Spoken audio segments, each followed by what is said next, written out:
मी तर खरं म्हणजे मलाही या गोष्टीचं अतिशय दुःख आहे की एक आपली माऊली संपदाताई मुंडे डॉक्टर या बिचाऱ्या त्यांनी एका विशिष्ट परिस्थितीमध्ये आपलं जीवन संपवलं. त्या कोणाकडनं प्रताडित होत्या ते सगळं आता तपासात बाहेर आलेलं आहे.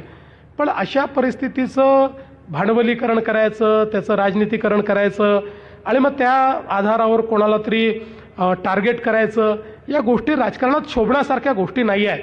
शेवटी तपास पूर्ण झाला आणि मी अतिशय स्पष्टपणे आपल्या सगळ्यांनी ऐकलं असेल, मी महाराष्ट्राच्या विधानसभेमध्ये तपासाची सगळी माहिती दिली.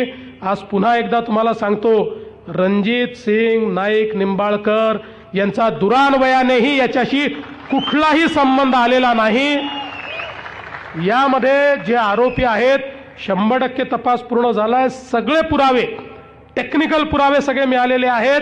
आरोपींना कठोरात कठोर शिक्षा होईल आणि त्या गरीब माऊलीच्या घरच्यांनाही आम्ही मदत करणार आहोत.